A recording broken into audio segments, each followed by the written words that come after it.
Ladies and gentlemen, it is time to talk about the future of Guild Wars 2. Now, I have been playing for about a year now, but I've been playing off and on. I use this game when I have time, and the great thing is the game never makes me feel bad about that, which if anything makes me feel bad for not feeling bad. I have an absolute blast in this game, and today on stream I'm going to be finishing up the baseline story in Tyria, my main character. I story skip through to get straight to the gameplay because I think the open world content, the mount system, the amount of variety in here, I like fractals, I like raids, I like World v World.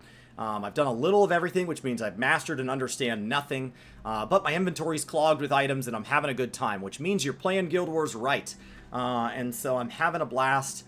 And so now I want to go back and I want to first read March 22nd's update of Guild Wars, because as of March 22nd, I was still finishing kind of a tour of duty of kind of doing a little of everything, and I didn't really fully understand even the basics of the game. And so I read it and I was like, this all seems good, but I don't really understand what this means. But having spent a bunch of time with you guys, and you guys have helped me slowly see the light on a little bit of kind of what I don't understand about the game, I wanted to kind of go through the March 22nd one again, and then we're going to go through the one that published on June 22nd, where they have said in this one, if I remember correctly, that they are going to be doing more of these blog-style posts, which Final Fantasy fans would call live letters, because they're actually done physically live, but they weren't always. We have had, you know, producer letters in the past where he kind of writes a blog post to us. So it's kind of meant to be that thing, and I think communication is a big part of it, especially for a game that, when you look at the pace of the expansions, there's some times there where it looks fairly consistent, but when you look at the gap from End of Dragons back, it at least as an outsider, it looks like you guys kind of gapped out a little bit.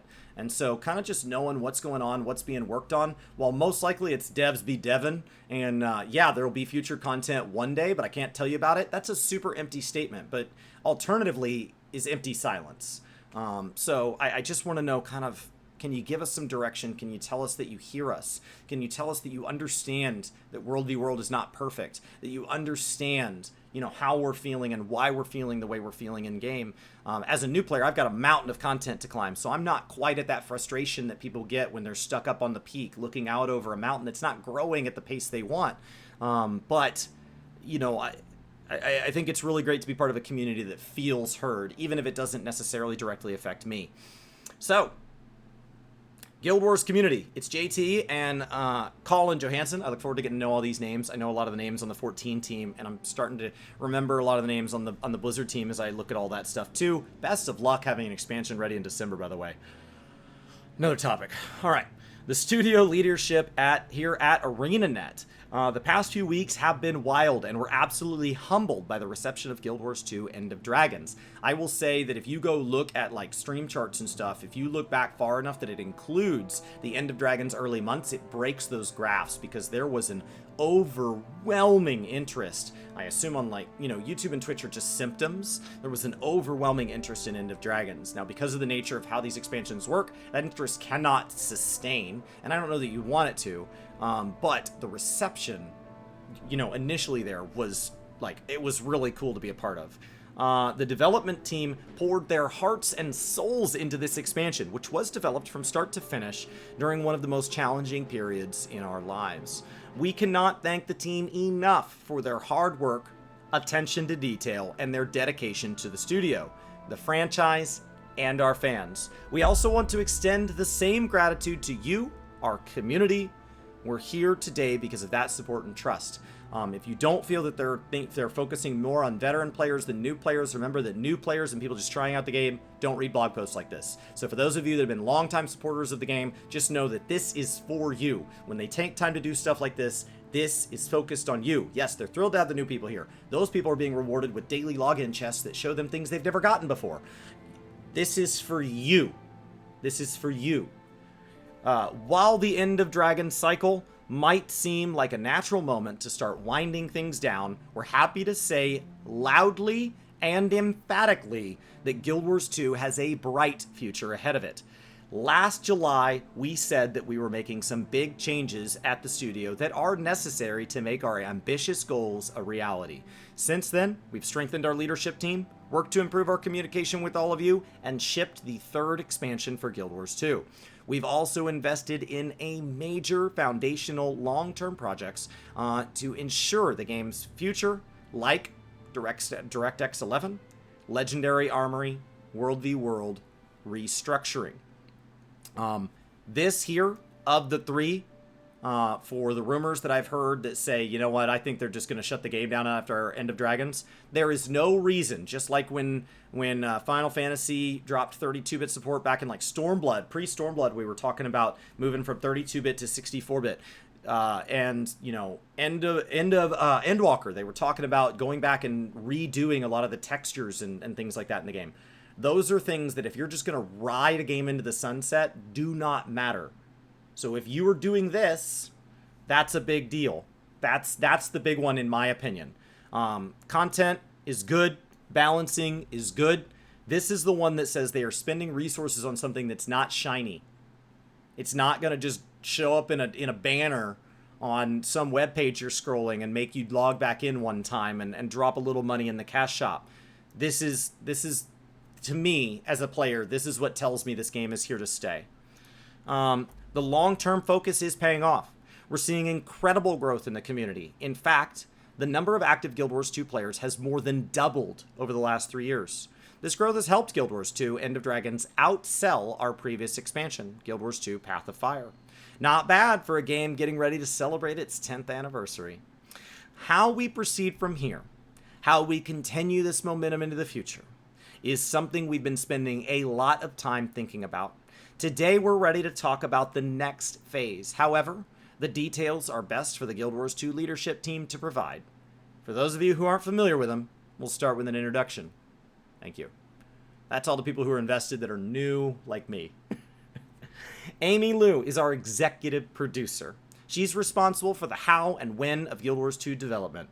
She started as a game master and community manager for NCSoft in 2004 and spent 5 years working across NCSoft products. She joined the ArenaNet for Guild Wars 2 launch in 2012 and has led many major projects and expansions, coordinating scheduling, staffing, resourcing, and project management while solving challenges at the studio level. Amy was also instrumental in helping ArenaNet's audio department become the incredible triumph it is today. The audio in this game is astounding. It is astounding. The combat noise, the amount of voice acting, mother of God. It's so much voice acting I had to shut it off to have the game here in the background just because like it's too much.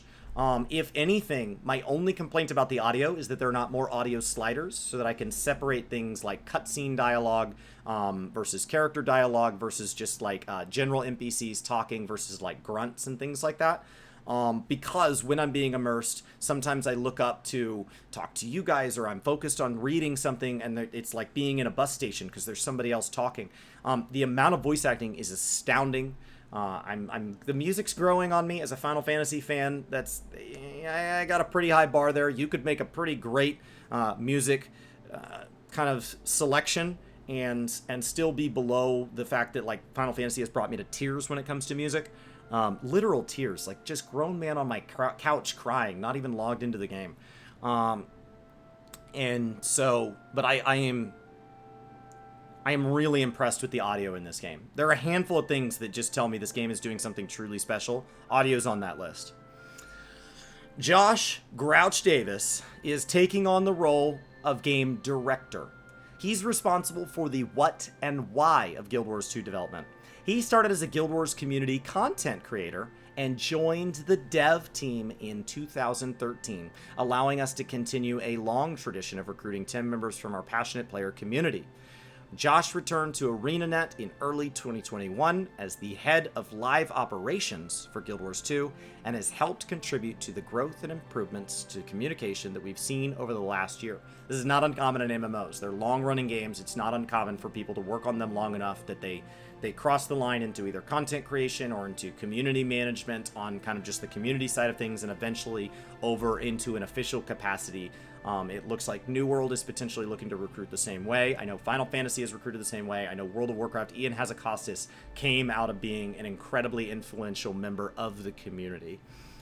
Between Amy, Josh, the rest of the development team, Guild Wars 2 is in great hands. You'll be hearing a lot more from them going forward. while we, Colin and JT, focus on operations and high-level leadership of the studio. Take it away, team. 2022 and beyond. Hi all, Josh and Amy here. We're so excited to talk about what's on the horizon for Guild Wars 2. Grab a snack, get comfortable, settle in for a long one.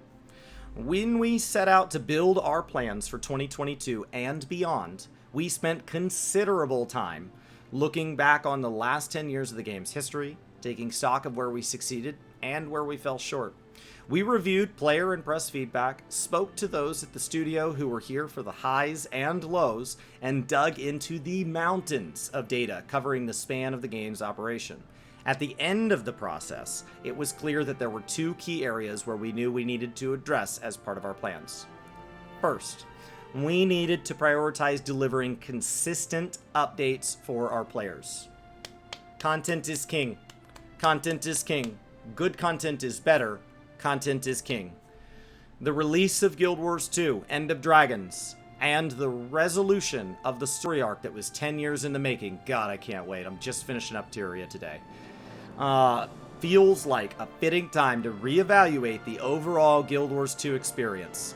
Specifically, how we provide regular content updates to our players and what those updates contain. This means continuing to tell compelling stories that expand the world of Tyria while providing a better experience for those who enjoy game modes such as World v. World, Player vs. Player, and endgame group content. Second, it's important that our plans allow our team to maintain a healthy work-life balance. We've always believed that our top priority is the health and well-being of our employees, and we're more committed to that now than ever. I have heard nothing but good things from the community in my time here about how people feel about the dev team themselves. Even if they're frustrated with the content, I have not seen the vitriol that some other games get towards the people that work on the game. So maybe that's just my experience, but so far, absolutely awesome. This will help ensure that the exceptional team behind Guild Wars 2 End of Dragon expansion will continue to be happy at ArenaNet for years to come. While I hate just retention for retention's sake on players, retention is a good sign for a company. Our work on this front will largely be invisible to you and will mostly focus on improving our planning and day-to-day development processes. Now, let's shift gears and talk about what the future holds. Full steam ahead. The Guild Wars 2 community has grown quite a bit over the last few years, but it could be even bigger. Now that Guild Wars 2 End of Dragons is released, one of our top priorities as a studio is getting Guild Wars 2 ready for releases on Steam and introducing the world of Tyria to an entirely new audience of gamers. Why do you not have native controller support? Why is this game not able to run on consoles like ESO is? You're not tied to anything like Microsoft. Pick a console, man. The more, the merrier. You got like 12 core buttons and some menus. Come on, man. You guys can do this. I believe in you. I'm not a controller player, but I'm happy to play with them. You only get to launch on Steam once. We want to make sure we do it right. Over the coming months, we'll be wrapping up work on the Steam integration, cleaning up some aspects of early game experience, and ensuring that the game and the studio are operationally ready for a new platform launch. We're also working on getting DirectX 11 ready to exit beta and making it the default graphics setting for new users. We're not ready to commit to a hard date for Steam quite yet, but our hearts are set on launching this year. We'll keep you updated as things progress. Living Season 1 returns. I was logging in, so I did receive Living Season 1 and 2. Just haven't done them yet. I'm going to finish Tyria. We're going to blast straight in. Now, one of the most frequent pieces of feedback we hear about the new player experience is it's hard to get into the Elder Dragon storyline without the context of what happened in Living World Season 1. For those of you that don't know, I mostly cover Final Fantasy, but also World of Warcraft, so subscription-based games where patches are meant to be part of the value proposition. Final Fantasy always gets 5. World of Warcraft varies between 1 and I think 3 per expansion, but in theory you're always getting something, and then there's half patches and sub patches and all of that. The way Guild Wars does it, as far as I can understand, is they support this through called Living Seasons, because it's not a subscription-based game.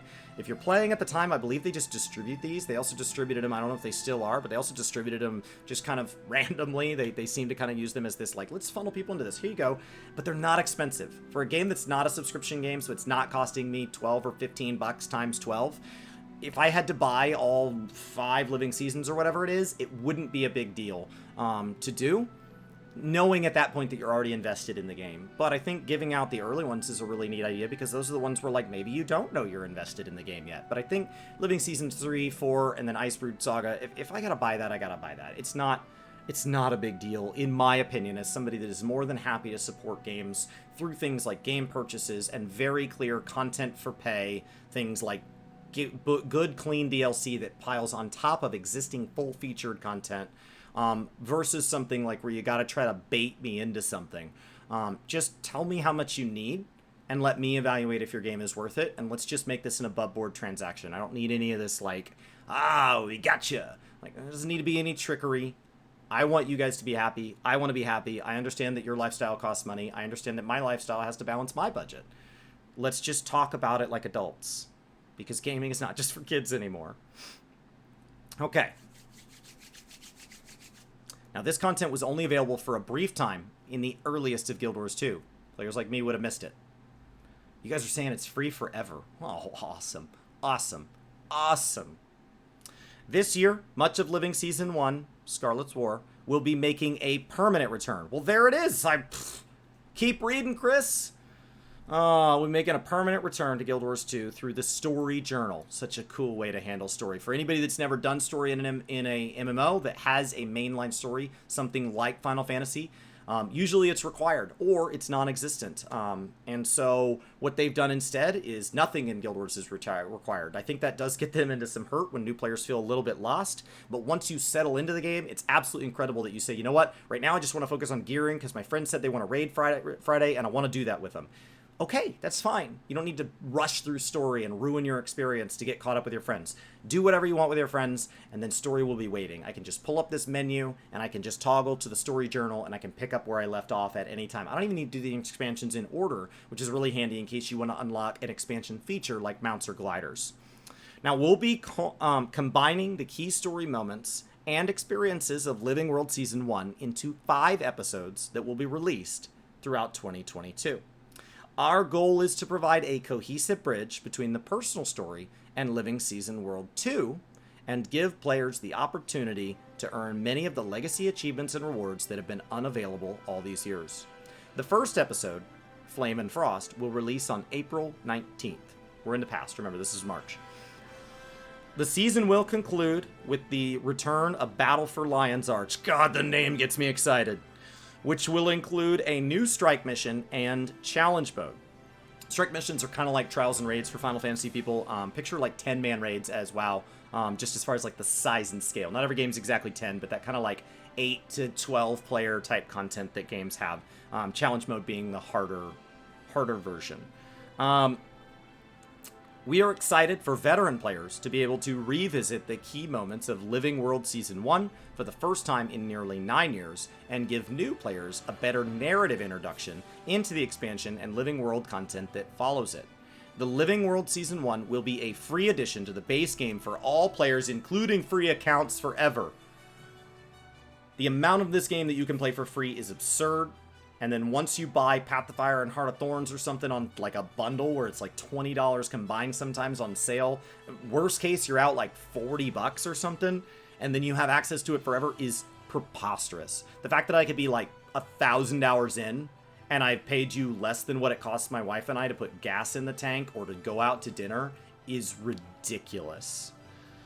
I feel bad about it. People are like, are you trying to get them to charge us more? It's like, I think so.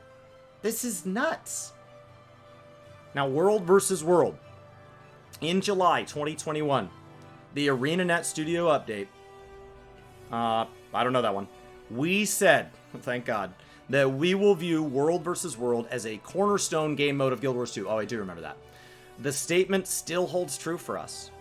And now that Guild Wars 2 End of Dragons is released, we can further increase our support for World vs. World.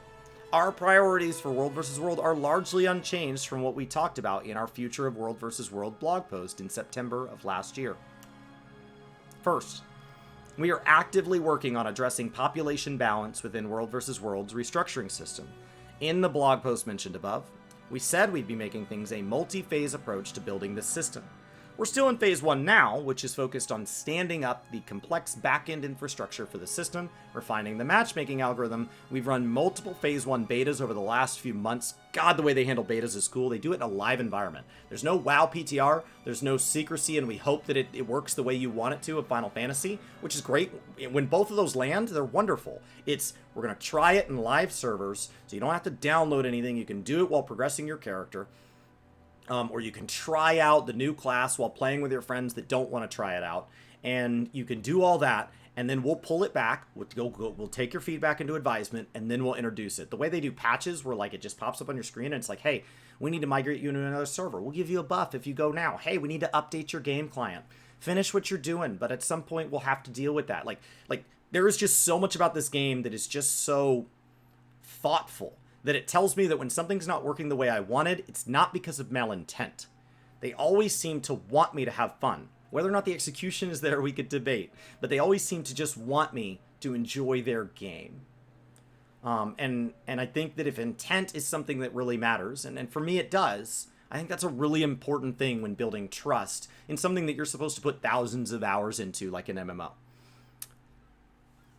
So, now, we've run multiple Phase 1 betas over the past few months, and after taking a short break for the release of End of Dragons, logical, we'll be getting back into it. Right now, the team is tracking down an incredibly elusive, long-standing bug that causes queues to reset and throw players back to the end of the line. Something that happens more often during highly active beta events. Endwalker launch for anybody? Anybody? Sorry about that. Sorry about bringing up that memory. Second, we need to make World v. World more rewarding for individuals. We took a small step recently by increasing the speed at which Skirmish reward track is complete, but there's much more we'd like to do, including better rewards for active participation. Let me catch you guys up on World v. World a little bit, just in case you're not a Guild Wars fan and you're wondering how this works in kind of World of Warcraft terms or Final Fantasy terms. World vs. World is most close to something like ESO, that I played a little bit of, but I don't feel comfortable talking on.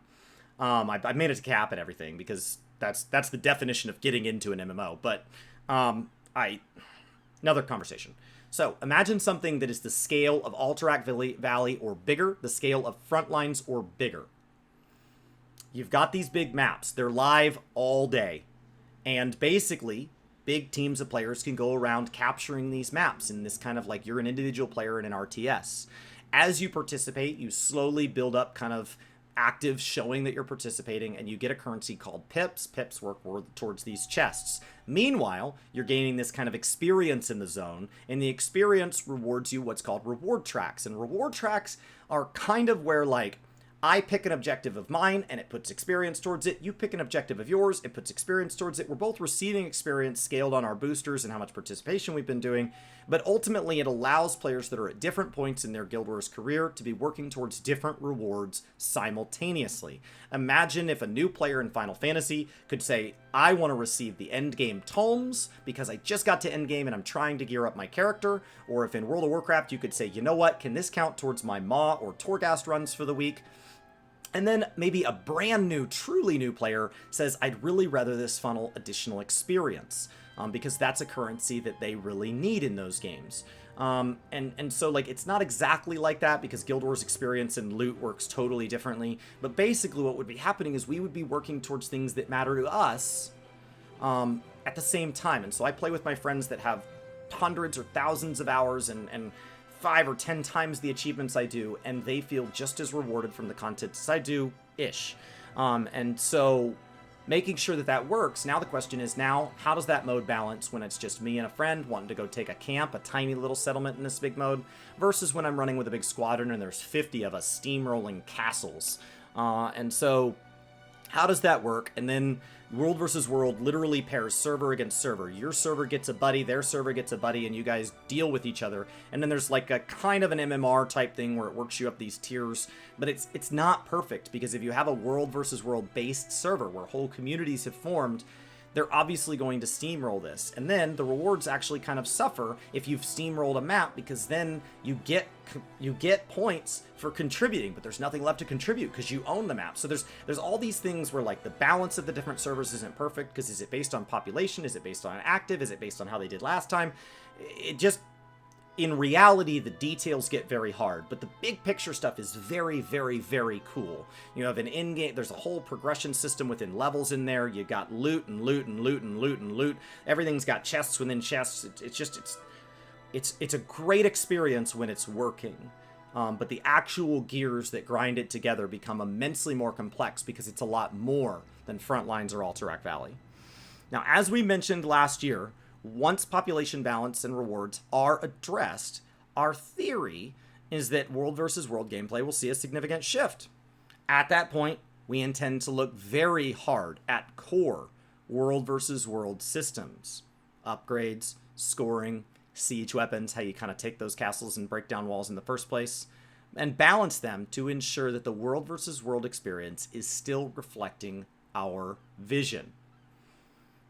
Speaking of balance, profession balance has a huge impact on the world versus world experience, whether you tend to play as a roamer, a havoc player, or you choose to run with 49 or more of your closest friends. Roamers, it's just you. You're just kind of in there hanging out, knocking out some exploration, enjoying the content. A havoc player, you're kind of just coming in there, mixing things up. Maybe there's 5 or maybe as high as 10 of you. Or you're in these big, big, big, awesome, just follow the horde. And that brings us to our next area of focus, profession updates. Balance and maintenance of Guild Wars 2's extensive combat system. Professions is classes and jobs. So don't think professions are your actual battle class. They do have crafting and stuff too, but I think that's the word. This includes the latest elite specializations released with End of Dragons.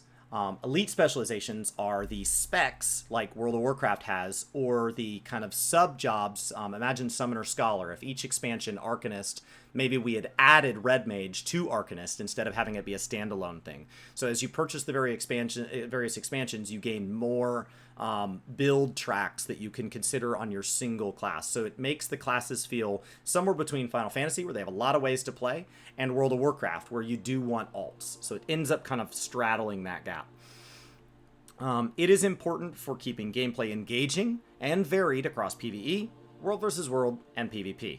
Moving forward, we'll be making professions and elite specialization updates a higher priority. Our plans include quarterly profession updates with smaller releases in between, as we monitor and respond how the meta in each game mode takes shape. In addition to the number of tweaks that you're used to seeing, the team will be revisiting some underpowered and underused weapon skills, traits, and utilities for each profession, and each profession update to help expand your arsenal. The way your abilities work is the left 5 are determined by the weapons you equip. The class you pick determines what weapons are available to you, and the right side is the skills you pick from that kind of the builds that we talked about within your specializations. We will continue to make game mode specific balance adjustments as needed. We'll be releasing some PvP and World versus World balance changes, and the March 29th update, I think they've got more coming. We're here in June, and I think they've got more right around the corner. And our first major profession update will drop June 28th. Yeah, right there, right around the corner. I thought so. End of Dragons continued. This month, the team is focused on polishing up Guild Wars 2 End of Dragons by addressing content balance issues, exploits, and bug fixes. Your feedback has been immensely helpful in this regard, and we're continuing to watch conversations about rewards, meta difficulty, elite specializations, and others. Please continue to share your thoughts with us. Keep an eye on the forums and our social media channels for updates. Also, they have a really cool program called the ArenaNet Partner Program, where they actually have kind of a step above a standard content creator, where there's these content creators that have a direct kind of communication with them and with the community, and they sit as this straddled gap where they don't work for Guild Wars, but they also don't not kind of take part in that and are not invested. And so like I think there's something really neat about that. I got into the game. I knew several creators. I met several creators. Rook is the one that finally pushed me over there. So if you wonder why I always push you over to Rookery a little bit more than the others, she has been my lifeline when getting to know Guild Wars and when I have a question. I know her from Final Fantasy, where she is heavily still involved in both games. She doesn't necessarily pick one over the other. She's heavily involved in both. And aware of both, so she can always talk to me about like, hey, this is how I'm feeling about 615. Can you tell me kind of how Guild Wars compares to that? And so if you're looking for somebody that can translate between those two games, Rookery is the most knowledgeable person I know on the current status, up-to-date patch content in Final Fantasy and Guild Wars simultaneously at any given point in time. Not to mention, she's absolutely delightful, and the Bird fam is amazing. Now, we're also working on finalizing the 4 Strike Mission challenge modes, the first of which is slated to release on April 19th. We're already heard a lot of positive feedback about the design of these encounters, and we're excited to see the community tackle these epic encounters over the next few months. The first new variant for Generation 3 legendary weapons for all weapon types drops on May 24th, themed around the fearsome Elder Dragon Zaitan. That's who I'm dealing with! Oh, man. Oh, God. All right. Details on how to unlock these variants will become available closer to their release. Any guesses as to what the second variant will be in June? Finally, we're happy to confirm that we're working on the next story update with Guild Wars 2, including a new map set in the Cantha region. The story and how we tell it can go in so many interesting directions now that the Elder Dragon threat is addressed. So, here is the roadmap as of March. They had a bunch of stuff scheduled. Their events are really fun. So they're finishing into Dragons. We added Living Season 1. Then they're starting to kind of finish out these kind of challenge modes. Think of like releasing Savage or like Mythic encounters. And difficulty may vary, but like that's kind of what it represents within the game. Then we have a second episode to that. We have more challenge modes and a new legendary weapon variant. Another seasonal event, another challenge mode, a balance update, and another legendary. Now, legendaries do function similar to legendaries and relics within World of Warcraft and Final Fantasy, except that because the game is always at level 80, they are not bound by that expansion. They don't have to get weaker over time, and they don't have to be something you complete within that expansion to stay relevant. And so because they are optional, because they are meant to be aspirational content, and because once you get them, you will always use them, they can make them very, very hard to earn and very, very special. And so it can take people many, many months to do them, and they don't need to nerf that or break it or anything like that, because they kind of act as a lateral grade to what would be your Savage or Mythic gear, because it's quality of life around them. Things like you wouldn't need to apply like maybe enchants. Think of like the way we've had to like reforge stats and stuff in World of Warcraft over the years. That would all be kind of baked into the weapon. And then on the Final Fantasy side, imagine if all your materia melds were something that you could kind of interswap around. Something we've seen that relic weapons kind of address, but that's just, and since a weapon is shared across multiple of your classes, that's a really handy thing. Now, World v. World betas and bonus events will be announced once their dates are locked in. Now, further transmissions. I'm here in the future. We're gonna read yesterday's next. We've made some significant strides over the last year when it comes to communicating with all of you. Studio update blogs, live streams, roadmaps, postmortems, and more. It's been gratifying to see our efforts on this front received so positively by the community, and we want to do more. Moving forward, we'll be publishing a regular State of the Game. I don't think that name is new, but I appreciate it.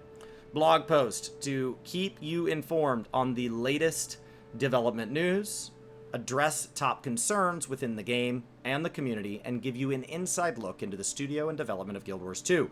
The content of these posts will change with each iteration, but we hope that they will become something for you to look forward to reading and discussing. There's plenty left for us to discuss. One last update before we go. This is the reason we're reading this, because somebody had been saying this, and somebody found this for me. Chris found this for me and sent it to me, and I'd been having questions on where this was confirmed. We are happy to confirm there will be a 4th expansion for Guild Wars 2. Now, we mean it when we say we're focused on the long term. This is like saying that there will be a 7.0 at this point in Endwalker. It doesn't tell you anything. but it's important to know it's coming since you're talking about wrapping up 10 years of development. Is this sailing into the sunset, or is this updating? Don't tell me DirectX 11. I think that means they're updating it. No, just be very clear. Just tell me there will be more.